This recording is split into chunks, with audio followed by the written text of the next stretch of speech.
Dear students, ഇന്ന് നമ്മൾ coordination കെമിസ്ട്രിയിലെ മറ്റൊരു ഇമ്പോർട്ടൻറ്റ് പോർഷനായ ഇലക്ട്രോൺ ട്രാൻസ്ഫർ റിയാക്ഷൻസിനെ കുറിച്ചും ട്രാൻസ് ഇഫക്റ്റിനെ കുറിച്ചുമാണ് ഡിസ്കസ് ചെയ്യുന്നത്. അതായത് ഔട്ടർ സ്ഫിയർ ഇന്നർ സ്ഫിയർ മെക്കാനിസവും ട്രാൻസ് ഇഫക്റ്റും. ട്രാൻസ് ഇഫക്റ്റ് സ്ക്വയർ പ്ലേനാർ കോംപ്ലക്സിന്റെ കേസിലാണ്.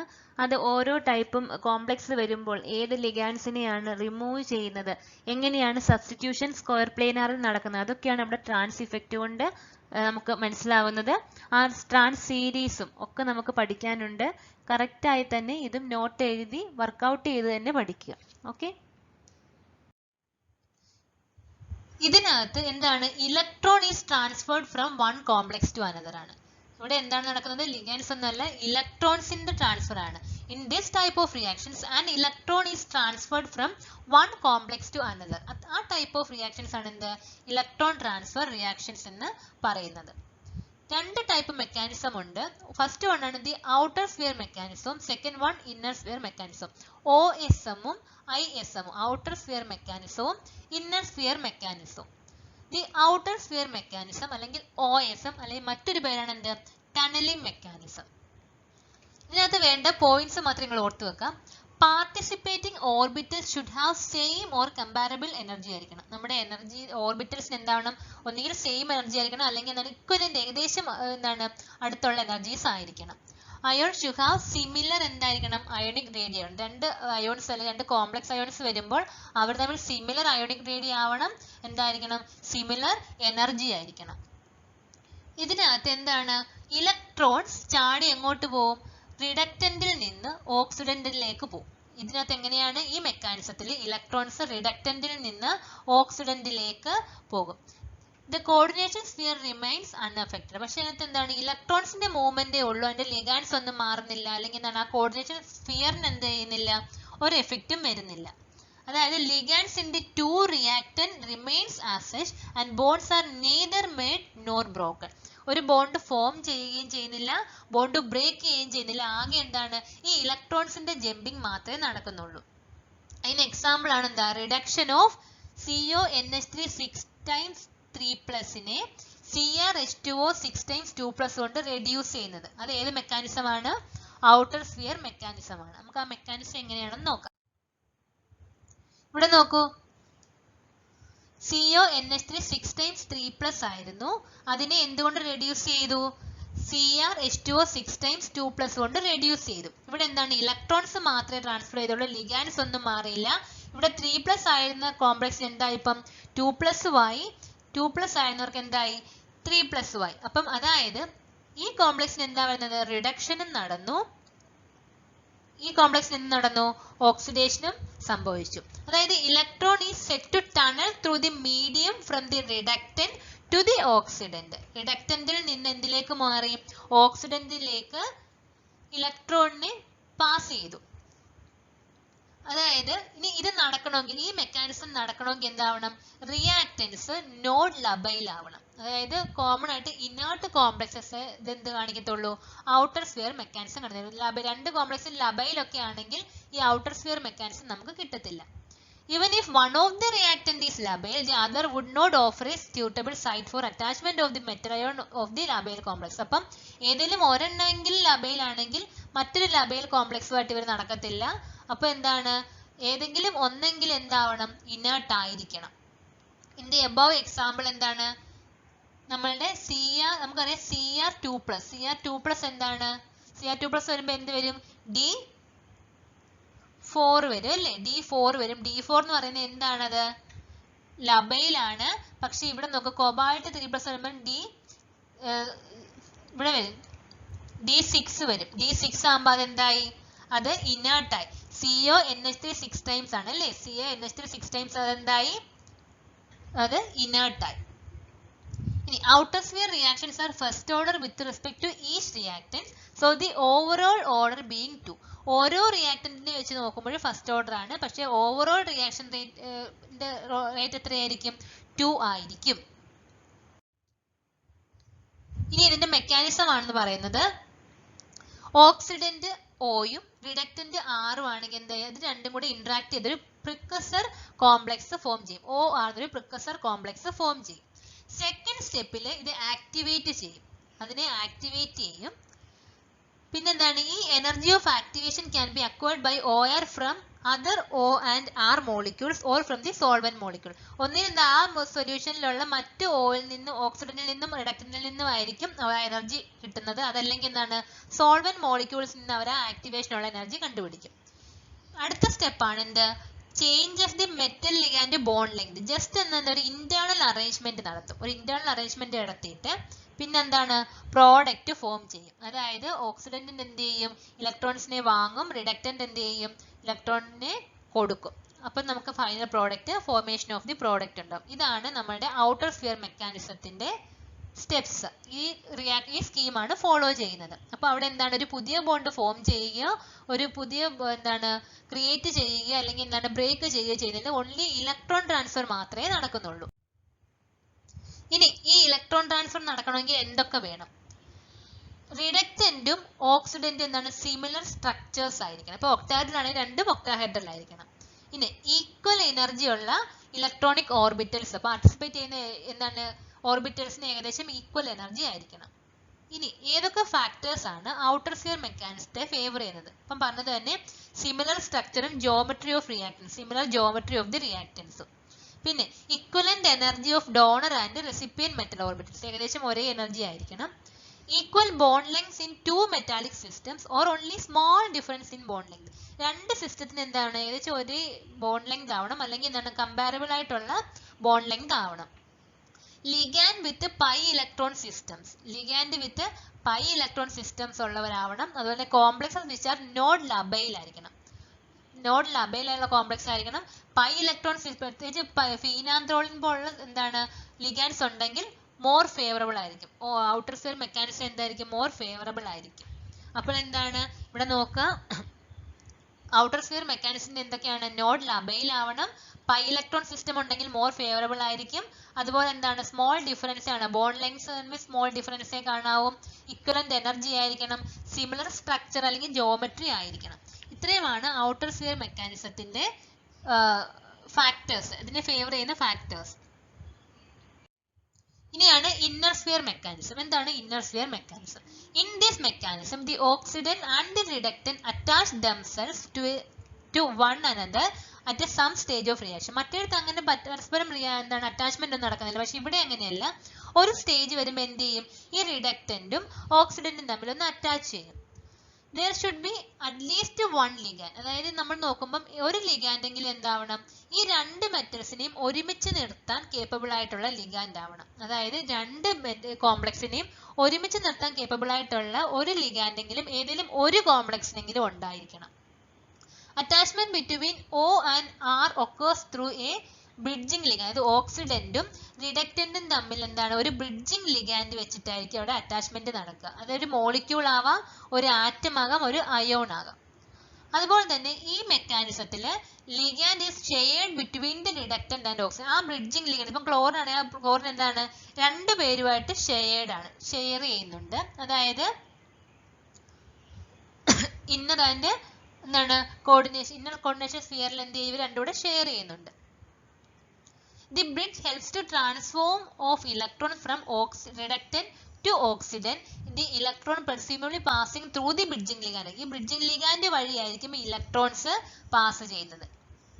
ഇനി ഈ ഇന്റർമീഡിയറ്റ് ഫോം ചെയ്യുന്നു പറഞ്ഞല്ലോ, അതായത് രണ്ട് കോംപ്ലക്സ് നമ്മൾ ഒരു ബ്രിഡ്ജിംഗ് ലിഗാൻഡ് ഫോം ചെയ്യുന്നു പറഞ്ഞു. അതെന്തായിരിക്കും ബൈ ന്യൂക്ലിയർ ആയിരിക്കും. ഇപ്പോൾ ഇത് ക്രോമിനും കൊബാൾട്ടും ഇവർ തമ്മിലാണെങ്കിൽ എന്ത് ചെയ്യും ഇത് രണ്ടുകൂടെ ബ്രിഡ്ജിംഗ് ഇന്റർമീഡിയറ്റ് ഫോം ചെയ്യുമ്പോൾ എന്തായിരിക്കും നമ്മളുടെ കോംപ്ലക്സ് ഒരു ബൈ ന്യൂക്ലിയർ കോംപ്ലക്സ് ആയിരിക്കും അവിടെ ഇടയ്ക്ക് ഫോം ചെയ്യുന്നത്.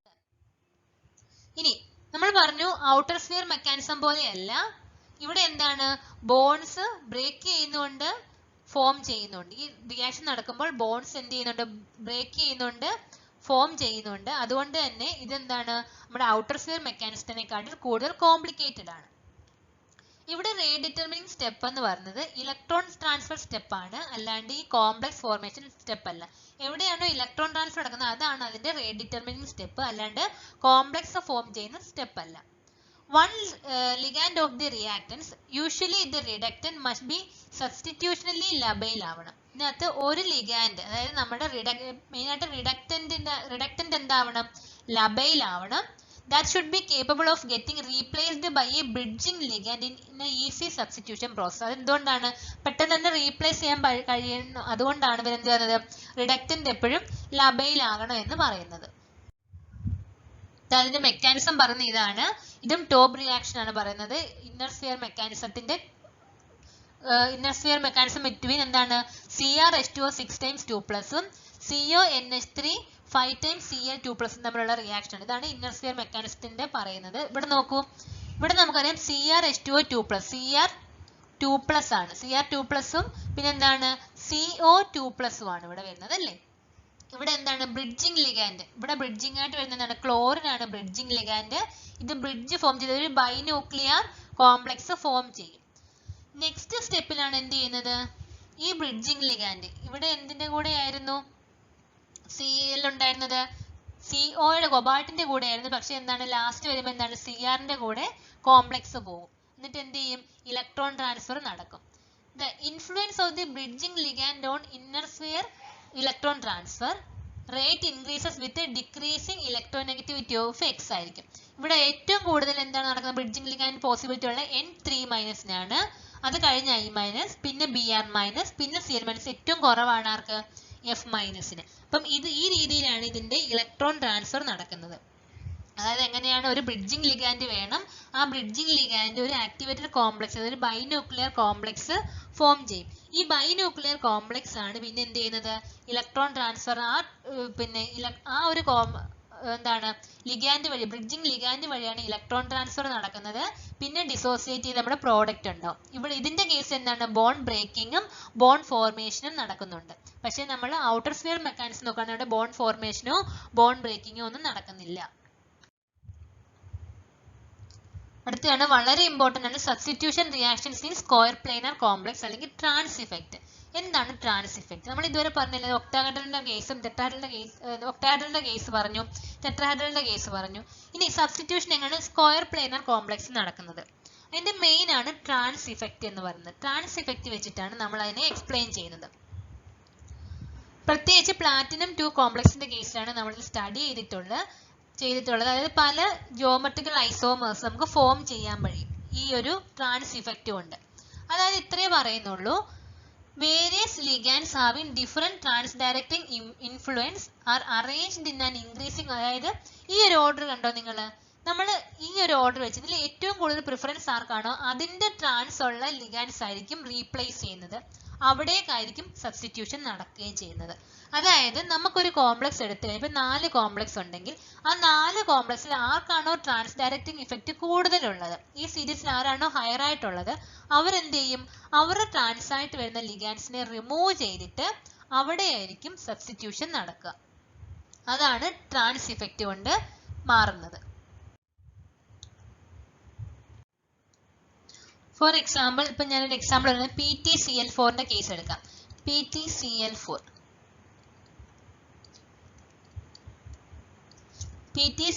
2- ആണ്. ഇതിനോട് നിങ്ങളോട് ഞാൻ ആദ്യം പറയാം NH3 ലിഗാൻഡ് ആഡ് ചെയ്യാൻ പറയാം. NH3 ലിഗാൻഡ് ഇടുമ്പോൾ ഇവിടെ എല്ലാം ക്ലോറിൻ ആയതുകൊണ്ട് നമുക്ക് ഏത് ക്ലോറിനെ വേണമെങ്കിലും ഇവിടെ റീപ്ലേസ് ചെയ്യാം. ഇവിടെ നമ്മൾ ക്ലോറിനെ റീപ്ലേസ് നമുക്ക് ഇഷ്ടമുള്ള ക്ലോറിനെ റീപ്ലേസ് ചെയ്യാം. ബാക്കി ക്ലോറിനെല്ലാം ഇതുപോലെ ഇരിക്കും. ഇനി നെക്സ്റ്റ് സ്റ്റെപ്പ് ഞാൻ എന്ത് ചെയ്യുക, അമോണിയ വീണ്ടും കൊടുക്കുമ്പോൾ ഇതിൽ ആർക്കാണോ ട്രാൻസ് ഡയറക്റ്റിംഗ് ഇഫക്റ്റ് കൂടുതലുള്ളവർ അവരായിരിക്കും എന്ത് ചെയ്യുന്നത് കൂടുതലും അതിന്റെ ഓപ്പോസിറ്റ് ഉള്ള ആളെ ആയിരിക്കും എന്ത് ചെയ്യുക റിമൂവ് ചെയ്യുക. നമ്മൾ ആ സീരീസ് നോക്കിക്കഴിഞ്ഞാൽ നിങ്ങൾക്ക് മനസ്സിലാകും NH3യെക്കാട്ടിൽ കൂടുതൽ ട്രാൻസ് ഡയറക്റ്റിംഗ് ഇഫക്റ്റ് ആർക്കാണ് ക്ലോറിൻ ആണ്. അതുകൊണ്ട് തന്നെ ഈ ക്ലോറിൻ ഓപ്പോസിറ്റ് ഉള്ള ആളെ ആയിരിക്കും എന്ത് ചെയ്യുന്നത് ഇവിടുന്ന് റിമൂവ് ചെയ്യുന്നത്. NH3ക്ക് ഓപ്പോസിറ്റ് അല്ല ക്ലോറിൻ ആണ് കൂടുതൽ ട്രാൻസ് ഡയറക്റ്റിംഗ് ഇഫക്റ്റ്. അതുകൊണ്ട് തന്നെ ഈ ക്ലോറിൻ ഏതെങ്കിലും ഒരു ക്ലോറിനെതിരെയുള്ള ഒരു വട്ടം സബ്സ്റ്റിറ്റ്യൂട്ട് ആയ പിന്നെ അതിനെ റിമൂവ് ചെയ്യില്ല, ബാക്കി അല്ലാത്തതിനെ പറ്റത്തുള്ളൂ. അപ്പം ഈ ക്ലോറിൻ ഓപ്പോസിറ്റ് ഉള്ള മറ്റൊരു ക്ലോറിനെ റിമൂവ് ചെയ്തിട്ട് നമുക്ക് ഇങ്ങനെയായിരിക്കും അതിന്റെ പ്രോഡക്റ്റ് കിട്ടുന്നത്. ഇനി അടുത്ത ഒരു എക്സാമ്പിൾ പറയാം. നിങ്ങളോട് പറയണ ഒരു പ്ലാറ്റിനത്തിന്റെ അമോണിയ കോംപ്ലക്സ് ആണെന്നിരിക്കട്ടെ.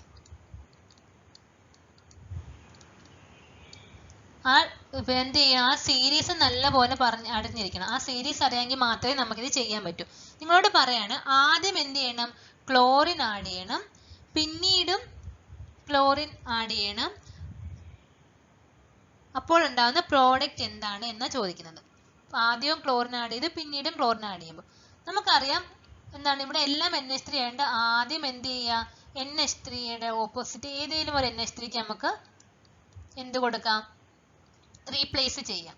രണ്ടാമത്തെ കേസിൽ വീണ്ടും എന്താണ് ക്ലോറിൻ ആണ് വരുന്നത് അല്ലേ. അപ്പം നമുക്കറിയാം ക്ലോറിനും അമോണിയയും കൂടെ നോക്കുമ്പോൾ ക്ലോറിൻ ആണ് കൂടുതൽ ട്രാൻസ് ഡയറക്റ്റിംഗ് ഇഫക്റ്റ് ഉള്ളത്. അപ്പം ക്ലോറിൻ ഓപ്പോസിറ്റ് വന്ന ആരാണോ അവരെ വേണം റിമൂവ് ചെയ്യാൻ. അപ്പം PT ക്ലോറിൻ ഓപ്പോസിറ്റ് വന്ന ഒരു അമോണിയ റിമൂവ് ചെയ്തിട്ട് ഇതായിരിക്കും നമുക്ക് പ്രോഡക്റ്റ്, അതായത് നമുക്ക് ട്രാൻസ് പ്രോഡക്റ്റ് ആയിരിക്കും ഇവിടെ കിട്ടുന്നത്. ഒരു എക്സാമ്പിളൂടെ നമുക്ക് നോക്കാം. ഈ കേസ് നോക്കാം. PT BR NH3 -1 എന്നൊരു കോംപ്ലക്സ് ആണെന്നിരിക്കട്ടെ. ഇവിടെ നിങ്ങളോട് NH3 ആഡ് ചെയ്യാൻ പറയുകയാണെങ്കിൽ നിങ്ങൾ എവിടെ നിന്നായിരിക്കും റീപ്ലേസ് ചെയ്യുന്നത്? നമ്മൾ നമ്മുടെ BR ഉണ്ട്, എന്തുകൊണ്ട് NH3 ഉണ്ട്. നമ്മുടെ സീരീസ് നോക്കുമ്പോൾ നമുക്ക് മനസ്സിലാകും NH3യെക്കാട്ടിൽ ട്രാൻസ് ഡയറക്റ്റിംഗ് ഇഫക്റ്റ് ആർക്കാണുള്ളത്, BR-നാണുള്ളത്. അതുകൊണ്ട് തന്നെ BR എന്ത് ചെയ്യും, ഏതെങ്കിലും ഒരു ലിഗാൻഡിനെ റീപ്ലേസ് ചെയ്തിട്ട് അതായിരിക്കും ഇവിടെ പ്രോഡക്റ്റ് ആവുന്നത്. അപ്പം ഈ BR ആണ് ഇപ്പം റീപ്ലേസ് ചെയ്തെങ്കിൽ എന്ത് ചെയ്യും, ഇവിടെ ആയിരിക്കും ഒരു NH3 പ്രോഡക്റ്റ് വരുന്നത്. അപ്പോൾ നമുക്ക് സ്ക്വയർ പ്ലാനാർ കോംപ്ലക്സിന്റെ കേസിൽ അതായത് സബ്സ്റ്റിറ്റ്യൂഷൻ റിയാക്ഷൻ നടക്കുന്നത് എങ്ങനെയാണ്, ട്രാൻസ് ഇഫക്റ്റ് വെച്ചിട്ടായിരിക്കും അതിന്റെ സബ്സ്റ്റിറ്റ്യൂഷൻ നടക്കുന്നത്. ചിലപ്പോൾ ഉള്ള ക്വസ്റ്റ്യൻസ് ഇങ്ങനെയാണ്, പ്രെഡിക്റ്റ് ദി സീക്വൻസ് ചോദിക്കും. അതായത് ഇപ്പൊ ഒരു കോംപ്ലക്സ് എനിക്ക് തരും, PT എന്താണ്, ഇപ്പം പിരിഡിൻ, അമോണിയ, ക്ലോറിൻ, ബ്രോമിൻ, ഇങ്ങനെ ഒരു സീരീസ് തന്നിട്ട് നിങ്ങളോട് പറയണം ട്രാൻസ്ഫർമേഷൻ PTCl4ൽ നിന്ന് എന്താണ് ഈ ഒരു പ്രോഡക്റ്റ് ഉണ്ടാക്കാനുള്ള ട്രാൻസ്ഫർമേഷൻ ചെയ്താൽ മതി. നിങ്ങൾക്ക് തന്നേക്കുന്ന നിങ്ങളുടെ റിയാക്ടന്റ് ഏതാണ്, PTCl4 ആണ്. അതിൽ നിന്ന് ഈ ഒരു പ്രോഡക്റ്റ് ഉണ്ടാകണം. അപ്പം നിങ്ങൾ ഏതൊക്കെ രീതിയിലാണ്, ഏത് ഓർഡറിലാണ് ആഡ് ചെയ്യുന്നത് എന്ന് ചോദിക്കും. അപ്പം നമ്മൾ ആദ്യം എന്ത് ചെയ്യണം, PTCl4 എഴുതണം. PTCl4 എഴുതിയതിനു ശേഷം ആദ്യം എന്താണ് ഒരു ലിഗാൻഡ് കൊടുക്കണം. ഇപ്പൊ ഞാനിവിടെ NH3 കൊടുക്കാൻ പോവുകയാണ്. NH3 കൊടുത്തു കഴിഞ്ഞാൽ നമുക്കറിയാം എന്താണ്, PT ക്ലോറിനെ ഏതെങ്കിലും ഒരു ക്ലോറിൻ എന്ത് ചെയ്യും, NH3 ആയിട്ട് മാറ്റും.